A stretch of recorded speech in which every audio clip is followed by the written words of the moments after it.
The Father's Coach podcast is hosted by Mr. Kevin L. Kelly, known as the Father's Coach. Our mandate is to reform the image of fatherhood in our culture. Through meaningful conversations and impactful guests, this podcast is dedicated to helping fathers reclaim their identity, responsibility, and purpose. Join us as we discover the lost art of fathering. Subscribe now to the Father's Coach podcast on YouTube. Hi, my name is Kevin L. Kelly, the Father's Coach. Welcome to the Father's Coach podcast. Today, I'm talking about, we have a beautiful guest. He's my friend, Pastor, brother, Mr. Adonis Randolph. We're going to talk about some things today. We're going to talk about constructs and frameworks. Constructs and frameworks. I know that sounds kind of weird, but constructs and frameworks from a father's perspective. And I want to welcome my guest here right now, Mr. Adonis. How you doing there, brother? My man, Kev. Thank you, man. I'm doing well. Good. How you doing? I'm doing well. I'm doing good. But I tell you what, I want to talk about this thing, and I'm glad I got you because the subject that I have today, constructs and frameworks, it's about the constructs, the way we think, and the frameworks, the way we frame our mind, the way it's constructed. You know, I want to talk about that from a fatherhood's perspective. Because the thing is, I'm on my soapbox right now, okay. Right? The thing is, we've talked so much about a man taking care of his responsibilities. You got to have a job. Make sure you take care of pay the rent. Make sure you pay the mortgage. You know, make sure you take care of your wife. Maybe pay her car note, whatever the situation. So we've always dwelt on the provisions, but that's what you're supposed to do. A man's supposed to take care of his responsibilities. And if you have a wife, it's your responsibility. You have kids, take care of your responsibility. But the next level of that was what I introduced, some time ago, was the 5 F's: faith, family, friends, finances, and fitness, right? Talk about those 5 things, right? And that's to take you to another level, thought patterns, and also visions, right? So over the past fall, I want to say October, November, I want to say God gave me these 2 words, constructs and framework. So he gave me these 2 ideas, and I'm like, what am I going to do with those words? So I prayed into it, and some people that I really trust, those that I'm in alignment with, those in my circle, my top 3 people, I kind of shared with 2 of them, and they was like, Kev, that's kind of healthy. That's a healthy idea from the perspective. And I prayed into it as well, make sure I wasn't just on left field and just something. But I know I definitely wanted to talk about it on the Father's Coach podcast. So I'm going to share something with you, right? Okay. And I'm going to get your opinion on it, right? Okay. So constructs and frameworks of father's perspective. As fathers, we allow God to build new systems within us before we lead others. Boom, right? As he takes us higher, he calls us to operate in new dimensions, rooted in knowing who he is as father and who we are as sons, the relationship piece, right? From that place, we lead our families with clarity, stability, and purpose, building legacy through alignment with God, right? So the thing is, so that's from the father's perspective. Now, when I got it, it wasn't just for the father's perspective. It was how everything that I was going through at that point. I'm like, well, you know what? As the leaves are falling down, right? Fall, we're changing, things shifting, from a father's perspective, what's shifting in our lives, right? What's shifting in our homes? We have to be discerning of that, right? If we meant a vision, we meant a passion, right? So I have here the pivoting piece. Constructs and frameworks for shifting and pivoting into the new and higher dimensions of being and living begin with following the voice of God. You got to follow some kind of voice, right? I'm saying voice of God. It's not church right here, but I'm saying following the voice of God, the inner voice, the voice of God, as it grows and groans within you. It is the sacred process, It is the sacred process of dying to one season and being birthed into the next. So something's dying, right? Once something's dead, there's something else give birth, right? Fathers got to think about this, right? Just like the leaves that fall and die through autumn and winter, only to bloom again in spring and flourish in the summer, so does God transition us through cycles of release, renewal, and resurrection. I wrote so many more things, but this right here, I just want to talk about from a fatherhood perspective, even the people that we have in our lives, right? There's some people that we have in our lives, they were there in the beginning or the foundation of things that we have built. Businesses, communities, whether it be churches or whatever. How do you see? Here's a question for you. Okay. How do you see having the right construct and framework for this season and this time, even what we're dealing with in society and culture, in politics, in this country and other countries? How do you see having the right construct and framework from a fatherhood perspective? Okay. I want to say what you said. Yeah. It was deep. Oh, It was deep. I was taking it all in. okay. But it's powerful at the same time. But when you were reading off everything that you're reading, what came to my mind was comprehensive. Because you began by saying, that a man or a father, correct me if I used the wrong verbiage, how you said it, but you said a man or a father is supposed to be the provider, the protector. Yep. What's the other P that it was always three?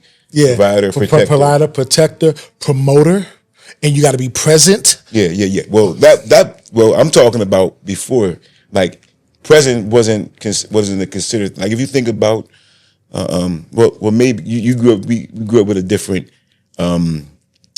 background. I would say like your father, like my father's present now, but when I was younger, you know what I mean. I don't want to put his business out on the street, but he wasn't present then. And I look back in a lot of my friends' lives, and not to beat up on males, but presence wasn't a thing. It was, as long as I'm providing, I'm protecting, and I forget the other P. Like those were the things that were expected. You know what I mean? But I think men like yourselves, men like myself, and others, now we're not just trying to be the provider and the protector. We're trying to be we want to be present. You know what I mean? We that's where the word comprehensive came in, because now we understand that it's okay to be emotional, to say how we feel. Yeah. You know what I mean? And to apologize. And to not, to admit when you were wrong, different things like that. Like back in the day, those things weren't there. Like, emotional man, what? You better stop crying, boy. Yeah. You don't. Yeah. Like I always think about that saying, when it, you'd always hear a man who would marry say, "Happy wife, happy life." You know what I'm saying? Like you just put your emotions to the side. You don't express how you feel about nothing. That's foolishness. And I say, well, that's why they had the wife around the corner. Right. You know what I mean? Right. So I'm gonna let you think I'm happy. I'm going around the corner. Where now we want to be present, and we want to be, faithful. You know what I mean? So now we become more comprehensive, well-rounded. You know what I mean? We tap into everything that we are.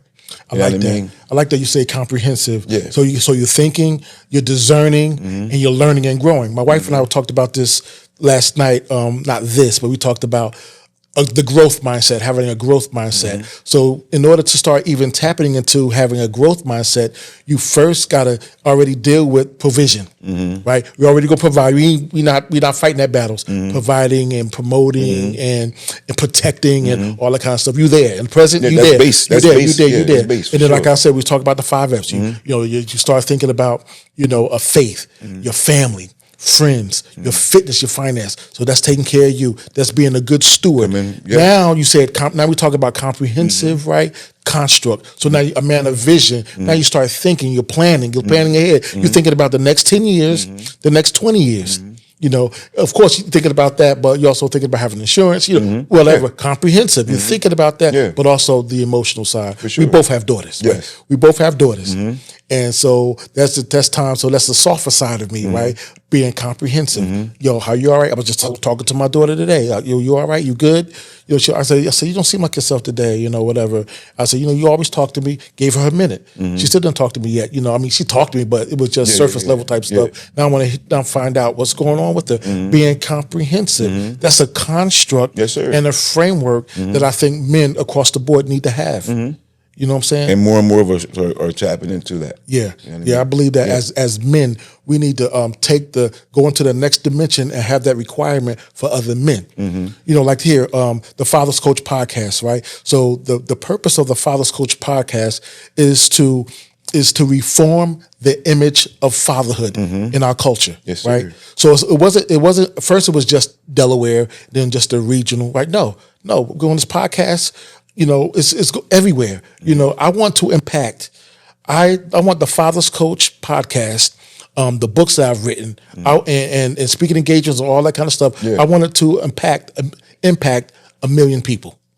Amen. Right? Yeah. I want to impact 1 million people, right? So that alone is a construct, is a framework. Because I got to think about 1 million. How can I get that? Through books in the school district, right? That we have contracts in the school districts and all that kind of stuff, and just here on a podcast, through every avenue. So, so when you said comprehensive, I kind of like that. I like that framework that you comprehensive because it's everything. It's everything. Being well-rounded. Well-rounded. Yeah, being well-rounded, touching into everything that you are. Because again, we're talking about men. Yeah. But it's okay for women to tap into everything that they are, right? Yeah. But we never allow ourselves to tap into everything that we are. To be a man, I can't express myself. I can't feel. I can't, you know what I mean? Since God gave me emotions. And sometimes you need even therapy. You know what I mean? And that's why some of us, die before our time. Yeah. Not venting, not expressing yourself. You know what I mean? Holding things in. You know what I mean? We're supposed to be well-rounded individuals. You know what I mean? And I'm saying that and we were talking about before we got started, we was talking about, strength as men. Yeah. You know what I'm saying? And I'm not saying that we're not supposed to be strong. You know what I mean? We are supposed to be strong. Yeah. You know what I mean? But a part of strength also is being able to express how you feel, to say yo, that hurt me. Yeah. Yeah. That don't make me no less than a man to say, to tell my wife, you hurt my feelings when you said that. Right. Or I felt disrespected. Right. You know what I mean? Who's your top 3? You don't have to tell me, but I'm saying who's ever in your top 3 or your top 5, when you're on your weekday, that's what I'm calling. Definitely. I'm calling, I'm Definitely. having a bad day today. Definitely. Talk me off a cliff. Tell me deal with me, check me, or tell me I'm right, or whatever the situation is. So even when I'm weak, there's things around me that's strong. Definitely. You know what I'm saying? So even just being able to verbalize and communicate, that's what you're saying, being comprehensive. Yo, I'm having a rough day. Yes. Oh, when you said this thing, when you said this, it bothered me. Definitely. And even if you don't get any, sometimes people do need some, professional help. Yeah. So, you go get the, you go get the therapist. Yeah. But also sometimes you need to go spend some money and get a coach. The father's coach. The father's coach. You need to go ahead and get yourself a coach. Get yourself a mentor. Get somebody to help you, because men have made me. Yeah. Of course, God made me. But those people that I kept around me and I held myself accountable made me a more stronger man. Yeah. Made me a more man that's loving to my wife. You know what I'm saying? Yes, definitely. And what I love about even having you on today, I think this is the right time. I think it's timing to have you on. Okay. But the deal is, even when you said comprehensive, and we talked about, the faith, family, friends, fitness, and finance, all that kind of stuff, you wrote a book. You wrote a book. Yeah. What's the title of the book? Title of the book is Redeeming the Time, Overcoming Procrastination God's Way. And can you read it again? Long title, but read it again, Redeeming the Time. Redeeming the Time. Redeeming the Time, Overcoming Procrastination God's Way. Why? Why the book? I think we talked about it, but for those watching, procrastination is something that I dealt with. I didn't even, it's again, as we were talking about, we're seeking God. He's giving us constructs and frameworks. He's dealing with us. Yeah. Right? So that we can be able to deal with others, those under your leadership, those in your families, that you can lead them the right way. Right? So, my situation with Comcast. I don't want to go into all that again, but, I was on, a voluntary retirement. And for a long time, a book was something that I wanted to do. I thought about it, put it down, thought about it, put it down. And I was just thinking about this today. You probably remember this, but the last time I was on your podcast, I was picking your brain. Do you remember that? I was picking your brain, asking you, Kev, how you write a book? What do you do? I remember And that. you was telling me, just pour out your heart, this, that, and the third. Yeah. Like the Lord was already dealing with me then. Oh, wow. You know what I'm saying? For this book? For this book. You know what I'm saying? That's awesome. And so I was, for a long time, writing the book is something that I wanted to do, desired to do, but I kept putting it on the back burner. I get to it. Okay. A lot with a lot of other things. So you were procrastinating, right? And were things missed because you were procrastinating? Definitely, and that's what I'm getting. Like it was procrastination, but I didn't know it was procrastination. I'm thinking it's oh, I'm not ready yet. Oh, I got more time. Oh, I ain't been through enough to write a book. Oh, ain't nobody gonna read it. You know what I mean? That kind of thing. And it's something about having that time to sit down. Right? So here I am, on voluntary retirement, and the Lord began to deal with me. Like, there's things I've been telling you to do, and you ain't been doing it. That's procrastination. Okay. I'm like, I never thought of it like that. So then I looked into, procrastination from a biblical perspective. Okay. Like we attribute to procrastination to just like being lazy. Like you get up and do it now, but I'll do it later. Yeah. I'll do it later. But procrastination. When the commercial's on, I go. Yeah. But procrastination from a biblical perspective is more than that, and it goes back to the things that I said. It goes back to fear, right? Who gonna read it? I ain't been through enough. Don't nobody want to hear what I got to say. You know what I'm saying? Yeah. Goes to being comfortable. Like, I got time. And you ain't promised today or tomorrow. You know what I'm saying? Wow. So we procrastinate because we think I can do it tomorrow. You know what I mean? It's not important now. You know what I mean? Big one, and we don't even realize this, but now I understand it differently, is trusting God. We procrastinate because we don't trust God with the outcome. Man, I'm gonna tell you what's powerful. Thank you for sharing this. Yes, sir. And we're gonna do some deeper dives. For sure. But I want to share this. When God puts on authors, because you're author now, right? So now when God puts on authors to write a book, and then they write a book, it's an answered prayer for other people. So there's people who's probably praying to God, and in their heart probably just squinting and everything, like, I need help, I'm procrastinating. And then they come across your book. That's the answer to a lot of people's prayers. That's an answer to a lot of people's prayers. Yeah.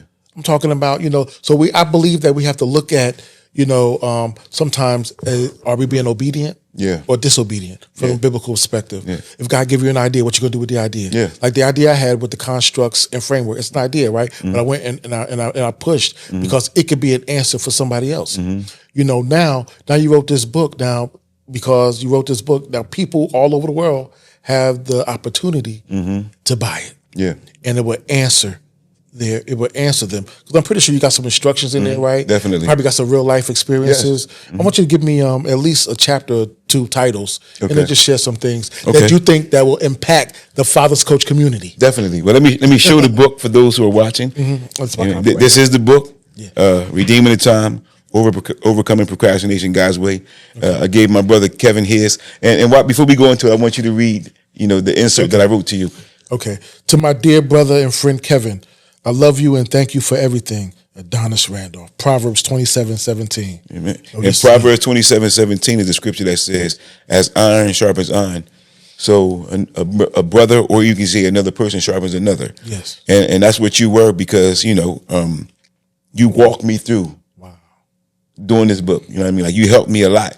You helped me preparing it. You know what I mean? So you're really, and I'm not sharing this for the camera. Like, I told him this in person too.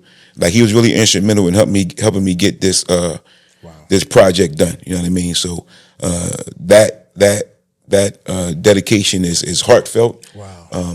And I mean every part of it. You know what I mean? Man, thank you. I appreciate it. You didn't have to say this, brother. Yeah. Thank you. But I told you that, like, and you've been really an instrumental part, in helping me get this book off the ground. We talked a lot. Last year we talked a lot. Yeah. You're instrumental all the way around. Us encouraging one another, and all of that stuff. But yeah, this is the book, and the reason it is called Overcoming Procrastination God's Way is because I didn't want it to be just another self-help book.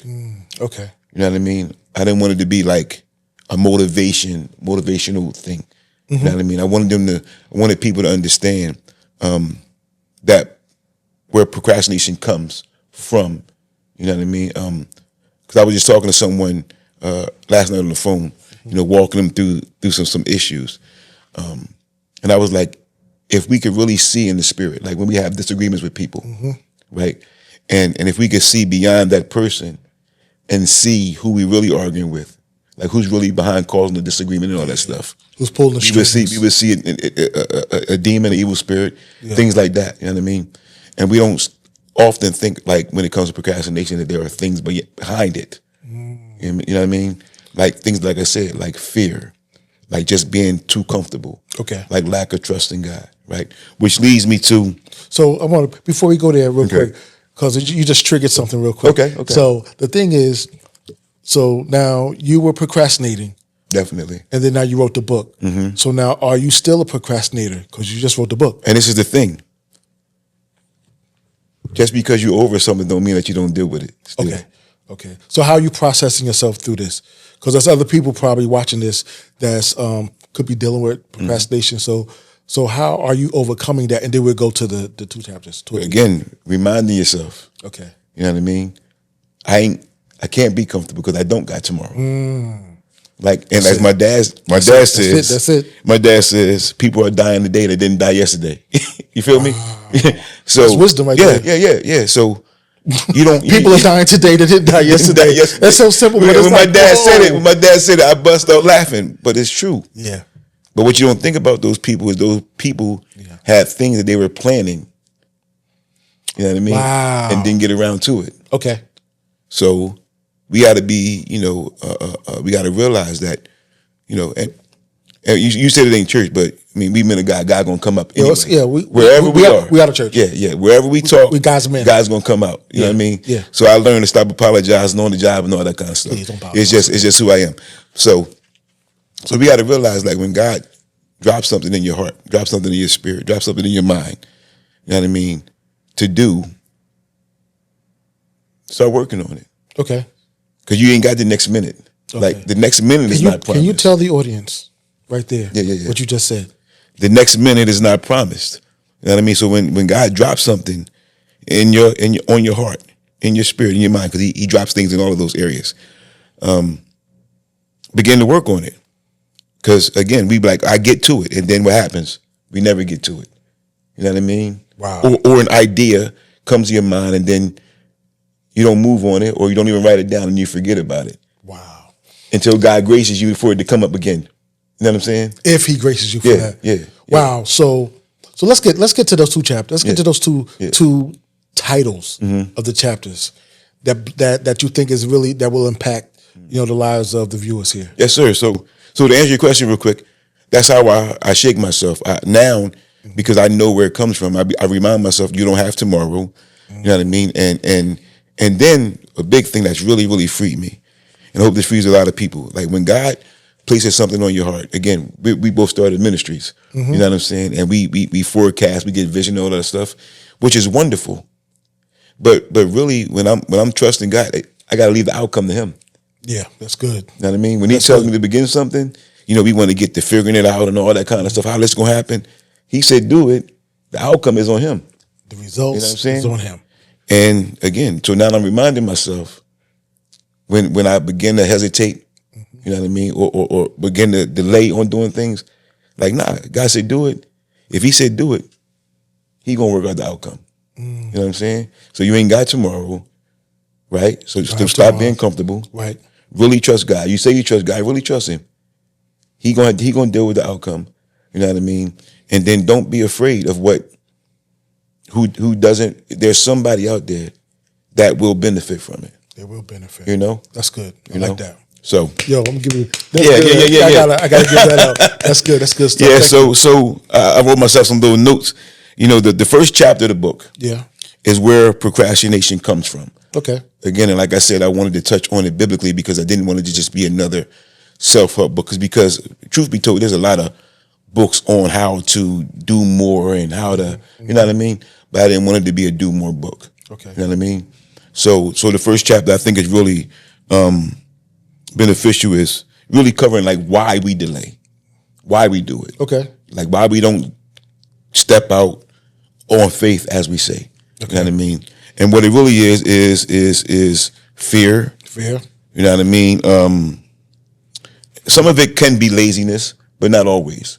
But some of us just can be like, I don't feel like it. You know what I mean? So it can be laziness or sloth, which the Bible talks about. Yeah. You know, it warns us in Proverbs and other places against slothfulness, right? Yeah. Pride. Pride. Yeah, definitely pride. Pride will cause you to procrastinate. Now, again, what's the title of that chapter? Where does procrastination come from? Okay. The biblical roots of procrastination. Okay. You know what I mean? But again, you know, pride is also in comfort. Like, I got more time. I can get to it when I get to it. Mm-hmm. You know what I'm saying? And that's trusting yourself more than trusting God. So we possibly can make ourselves an idol. Definitely. Okay. Definitely. All right. What's next? Definitely. And one that we don't think of in terms of procrastination, but double-mindedness. Yeah. You know what I mean? We say we want something, but do we really want it? But what does the Bible say about double-mindedness? Unstable in all your ways. Yeah, so you want a good physique, right? Right. Physique and everything, but you don't want to go to the gym. Not at all. Right. You want to come back, pull back from the kitchen table. I get it. I get it. Double-minded. In so many areas. Okay. You know what I mean? So, okay.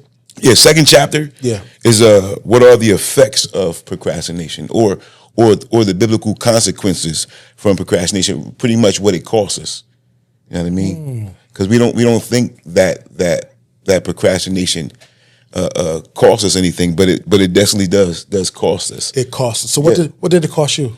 Well, it costs everybody who procrastinates. What did it cost you? Right, it costs you missed opportunities. Like, you know what I mean? Because you know, if like just saying if I would have stepped out on doing this, wrote the book, I maybe would have 10 books by now. Yeah. Or whatever. You know what I mean? Like, you don't never know. You'd have been open instead of where the father's coach. Yeah. Definitely. Right. But we don't think about that. Like, right. You know, I think it was Jake used to say, I don't know what he say. You say, get ready. Or somebody say, stay ready so you don't have to get ready. That's good. You know what I'm saying? So we miss out on opportunities. That's good. Procrastinating. You know what I mean? I like that. Because if we were ready and prepared, you know, who knows what God would do with us? Man, you know what I'm saying? Yeah. Redeeming the time, overcoming procrastination God's way, and this is biblically based, definitely, and also with your personal life experiences in here as well. Mm-hmm. Man, what you shared so far is powerful. I can't wait to dig into it.